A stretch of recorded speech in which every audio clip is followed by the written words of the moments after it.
impressive. And so for SAGIA to achieve this, they have many, if you like, tactical plans. The strategy is to do this, and then tactically they created the 6 different cities, or they created 4 so far of the 6 planned economic cities in different parts of Saudi Arabia. And more interestingly, they have decided to concentrate on 3 basic areas of investments. Energy, naturally, Saudi Arabia is a major source of energy, of oil and gas in the world, and so energy is an important part, or an important sector that will be addressed in achieving 10 by 10 strategy. Number 2 is the transportation. The location of Saudi Arabia offers major advantages. It is said, and I have to admit I don't know how accurate this is, that the number of flights over Saudi Arabia is the number 2 highest ranking in the world. Remember the location between Asia, Europe, and Africa. Right. So transportation is a major part of SAGIA's strategy to develop the 10 by 10 strategy. As Abdulaziz spoke earlier about plans to improve the railroad services in Saudi Arabia, increase. We are talking about toll highways now. We are talking about aviation sector developing. The third area that is a part of SAGIA's strategy to achieve the 10 by 10 objective is the knowledge-based industry. And the latest visit by Bill Gates to Saudi Arabia, chairman of Microsoft, is one way to achieve a competitive advantage for Saudi Arabia in the knowledge-based industries. And we will find that the different parts of the different economic cities will respond to these 3 sectors. It's very interesting to see SAGIA proceed in that direction, a restructured direction of studying, strategizing, and implement these activities. I am delighted at what they're doing, and I hope it will continue, and I can see good signs of success. This is all good and well, and it sounds really interesting and great. However, we tend to kind of forget the lighter side, and which is quite important. Investors need places to visit when they come here. They need places where they can, they need to go to places where they can enjoy their time and meet the Saudis. They need to be able to travel freely, within the kingdom. They need to make sure that when they apply for a visa, they can get it in 24 hours or even less. All this red tape that's involved in visas, and I know you said things are improving, but still, investors are a bit skeptical about this situation. So, and I think we have to do a lot of work to convince them, or to remove this negative image. Last year there was an interesting report was published. It was the World Economic Forum issued the Arab Competitive Report, and it studied conditions in 12 Arab countries and ranked them in terms of some of the issues you mentioned, and in general their attractiveness for business, their competitiveness in general. And the 3 countries ranked in the first 3 positions: United Arab Emirates, Qatar, and Bahrain. And I think would be very useful, and I know it's in the minds of many Saudis, but I think it would be very useful for SAGIA and Saudi authorities in general to study how the United Arab Emirates, and Dubai in particular, have been able to overcome all the shortages that Saudi Arabia has, plus some. Because 40 years ago, the United Arab Emirates was at a point of development that was much lower than Saudi Arabia. Dubai in particular does not have much oil, never had much oil. And yet it's one of the most vibrant, dynamic economies in the region. And as I said, it was among the most competitive in the region. How did it tackle all the difficulties that faced the UAE and still face the UAE and the other countries. And I think in terms of infrastructure, right away they expanded their airports. They are expanding as we speak now. Several international airports, and I think it's a wonderful airport. Some people, I love exactly, Dubai airport. Exactly. I love shopping there. And yes, it's very easy to get to Dubai from any place in the world. There are tens of flights every week. Compare that to Riyadh, for example. Land is available. Electricity is okay. It's not fantastic, the electricity, but it's okay. It's adequate, more adequate than we have here. Communication system is excellent, it's top notch. And the availability of capital, Dubai has 47 banks, small and big. I think many people think that there are too many banks in Dubai, but at least capital is available.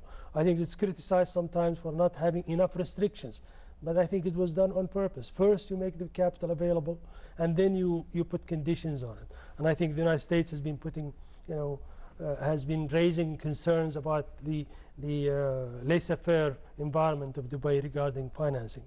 So it's really it's a whole package, really. The whole thing. Yeah, but except for one thing, and I think it's important. And the legal environment, I think they tackled it. They removed almost all obstacles. They created free zones for media, for industry, internet, for healthcare, yes, for everything. And now there is also a financial market that's also a free zone. The Dubai International Financial Center. You'd be surprised of the number of Saudi companies operating in Dubai, in the United Arab Emirates. The number of Saudi companies that are establishing in Saudi Arabia branches or with their headquarters is increasing by about 800 to 1,000 a year in Dubai. There is only one area where I think we do not have to copy the Dubai experience, which is how they dealt with labor, with skilled labor. I think they opted for importing labor, and to the point where more than 90% of the labor force is foreign. And I think we can do better than that. But on the other things, I believe we can benefit from all of that.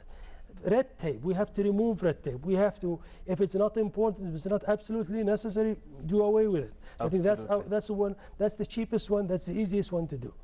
There is no cost involved. And probably you will save some money by eliminating some jobs that are totally unnecessary in many government agencies. I'm not sure if the other guests agree with you. I definitely agree on the issue of bureaucracy, red tape and bureaucracy in Saudi Arabia needs to be seriously addressed. There are way too many demands on the business community and the business individual and the companies. The process, again, there has been an improvement, but in my opinion, not enough. I was in one discussion, roundtable discussion on impediments to investments, when I said, why do I have to get a license? What is the concept behind me getting a license? We have to revisit the whole idea. Instead of me needing to obtain a license, we should reverse this so that it's the responsibility of the concerned government department to give me the license. And this as a way of attracting you to invest. Exactly. I can come in, I can start my business, I can hire people, I can start adding to the GDP, and then it's up to the government department to come and give me my license, because the idea is not the license. The idea is to create economic growth and create jobs, bring in technology and know-how. But there has to be a bit of some control, though, to controlling the whole process. This is the whole problem, is the thinking that there need to be control. Okay. Why? I mean, it's not me, really. I know. It's just, I mean, some people or officials believe that there needs to be a bit of, some kind of control to make sure that things don't get out of hand. I don't know. What can this happen? Why can't this happen after? Why can't this happen after I get after I start creating jobs? Right. It happens after I start contributing to the growth of the GDP. Why can't it happen after I start adding to the economy? Why does it have to be before? And I can't start doing all of this until I get the license. License is not the target.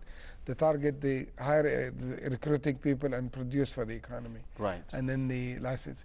It's a bit of a tricky thing. Absolutely. I don't know about Frank. Your say on this issue.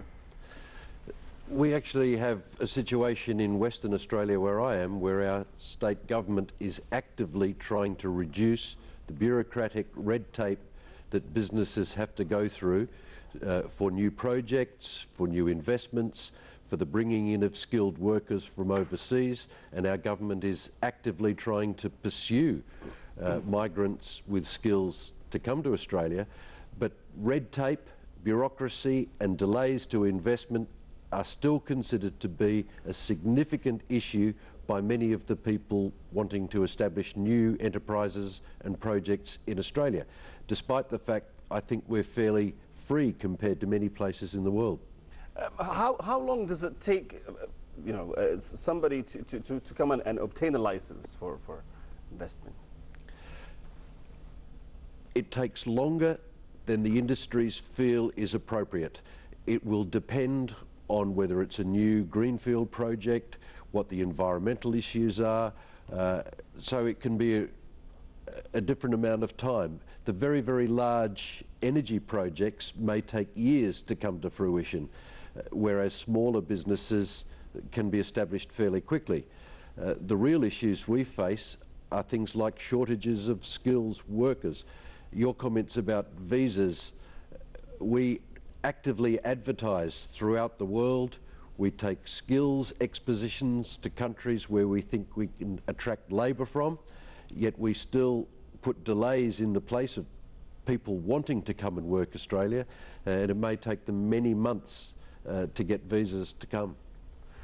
Are there any joint programs between Saudi Arabia and Australia? I'm not sure if you have the background about this, but if you happen to know, any joint programs for Saudi students or exchange students and Australian students to benefit from programs or educational projects here in Saudi or back in Australia? I believe there are programs targeting this part of the world, including Saudi Arabia, and that there are opportunities available for people to come and study at our universities. I can't give you the details on them, but I do understand that those opportunities exist. But does the private sector contribute to this in Australia in order to train young people to be able to work in, for example, in the energy sector? Yes, they do. I mean, in my local government, the one I work for, we pay the majority of fees for people to study in technical areas where they wish to advance themselves and give us as a local government authority those highly technical skills that we need to do our job in delivering services to the people. Many businesses and companies fund higher education in order to develop their workforce, to give them the opportunities and ensure that they stay with the businesses. Great. Gentlemen, the issue of integration of different GCC countries' policies in regards to investment, I think is quite important, and we can benefit from each other's experiences. Yes. And integrate our Yes. I think there are several tracks of economic integration between the GCC countries that's closely relevant to investment. And the first is the customs union. The customs union was established 3 years ago, and it has led to an increase in trade by so far 21% annually, which is quite remarkable. However, we still have a whole slew of issues that prevent the completely free circulation of goods between member states. And it's true they're on their way out, but they are there. And I think if you remove those completely, or at least get rid of most of them, you would make it easier for investors to think in terms of this large economic area instead of just one country. I think if you think of Saudi Arabia comprises about 50 to 55% of the market. Yes. But if you think of the GCC as a whole, then you're thinking about $550 billion market. Can I stop you here, because we're running out of time. It's been a very interesting discussion, actually.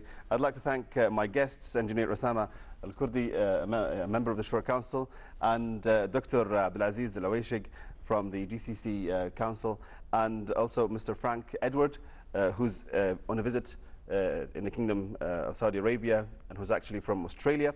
Thank you, gentlemen. Ladies and gentlemen, that's the end of our program. Thank you and good night.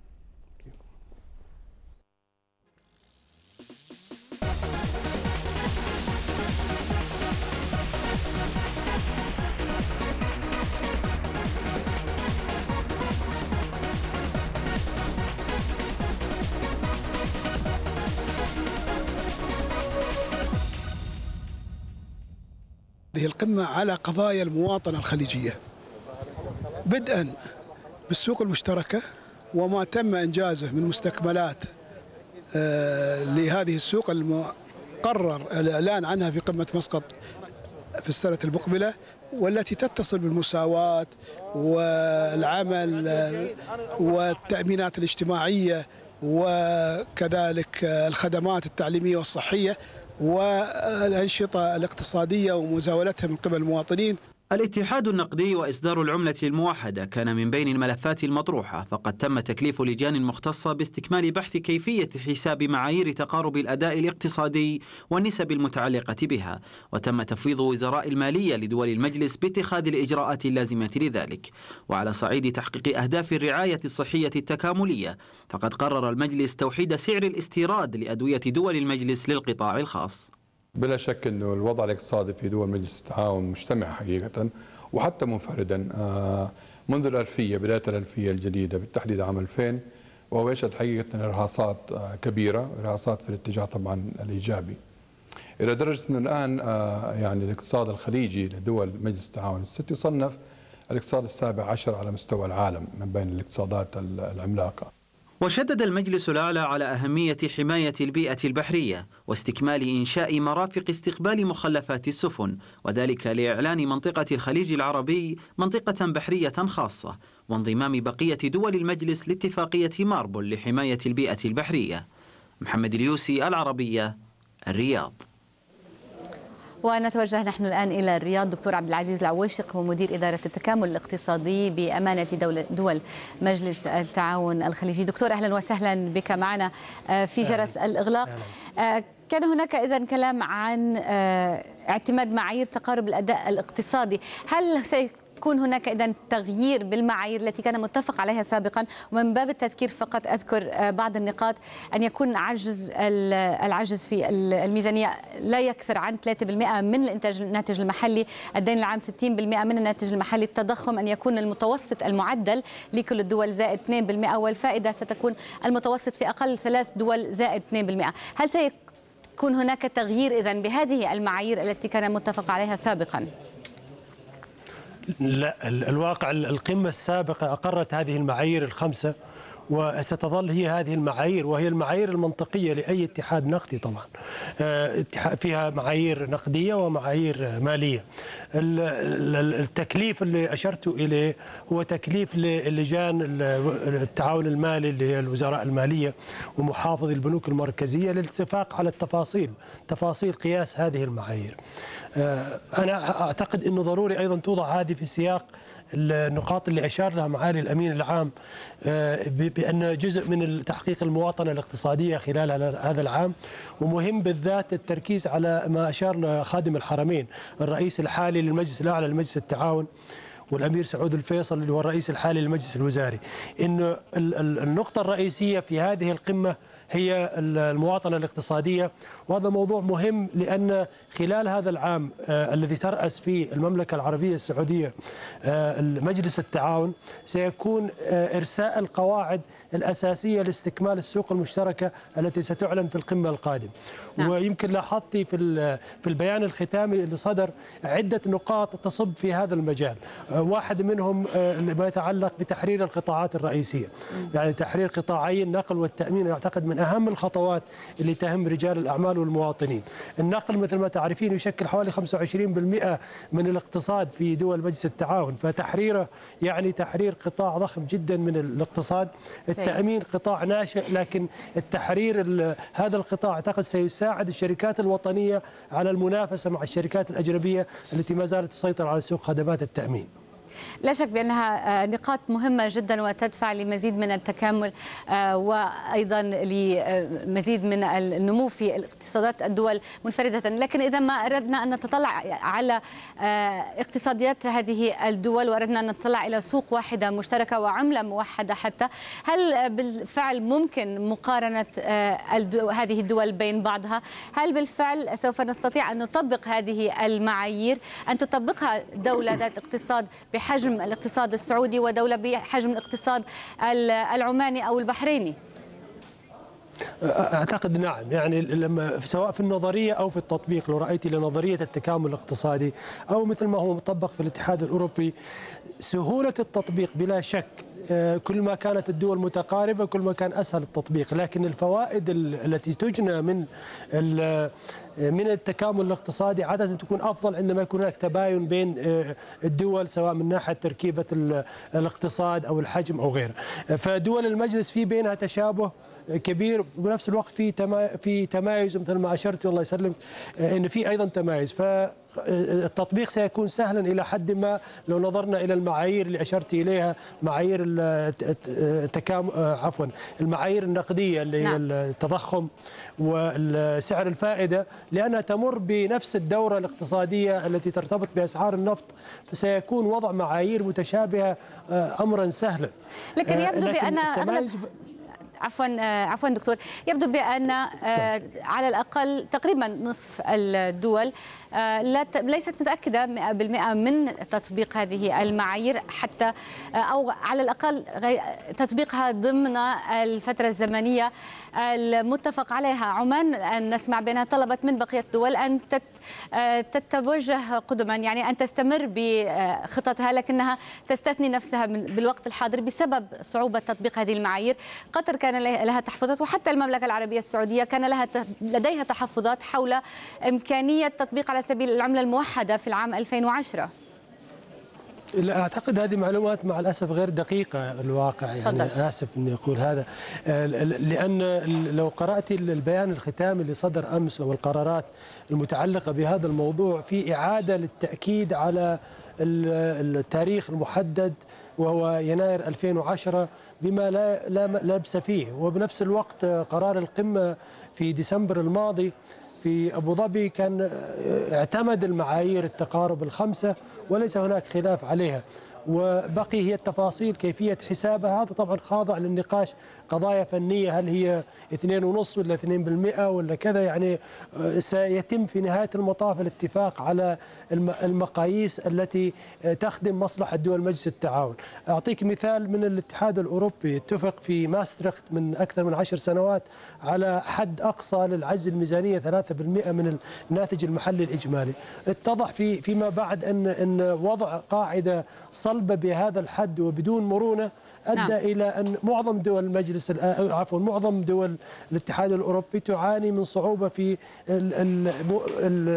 تحقيق هذا النسبة. أكبر الاقتصاد الألماني والاقتصاد الفرنسي والاقتصاد البرتغالي واليوناني كلها غير قادرة على تحقيق هذه النسبة.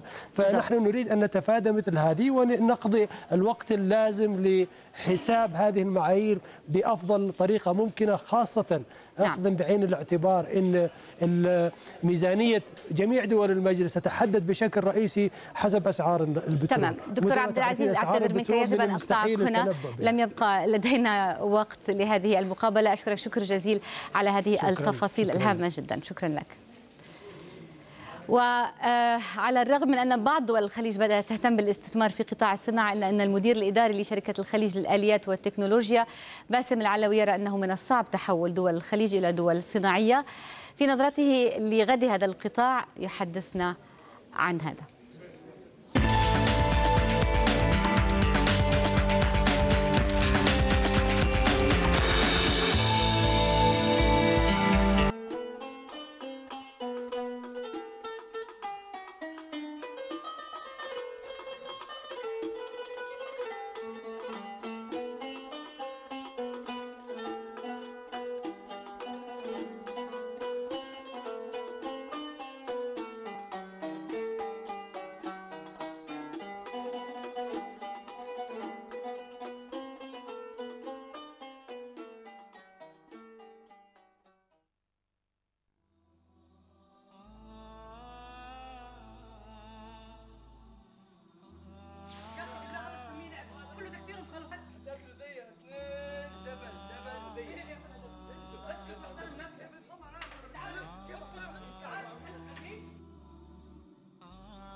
Welcome to this program in Ramadan, inshallah.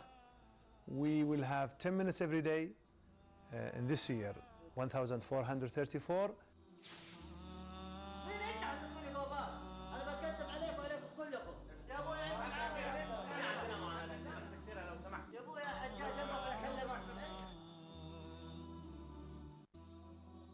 I'm trying hard to get out of my heart. Hope that it will go to your hearts directly.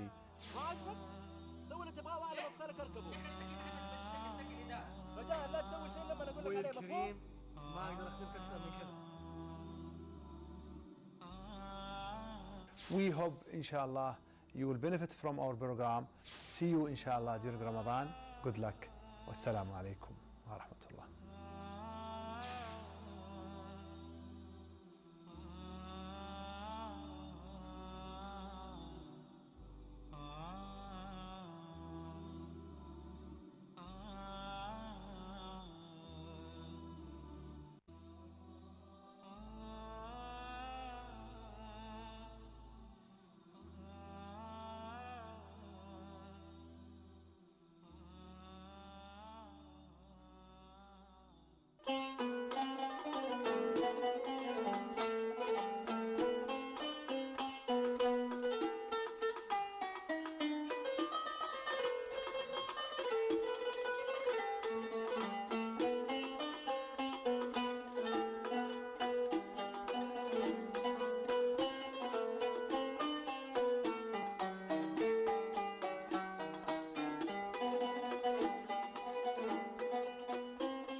Welcome to this program in Ramadan, inshallah.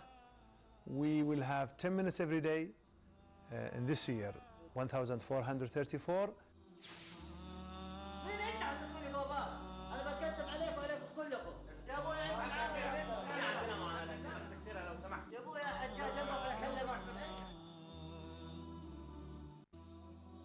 I'm trying hard to get out of my heart.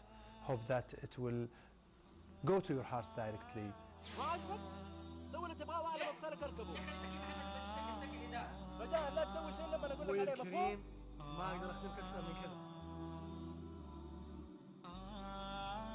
We hope, inshallah, you will benefit from our program. See you, inshallah, during Ramadan. Good luck. Wassalamu alaikum wa rahmatullah.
Try your face. Nice finger. Yeah, 可以可以。当你追到焦点 ，A。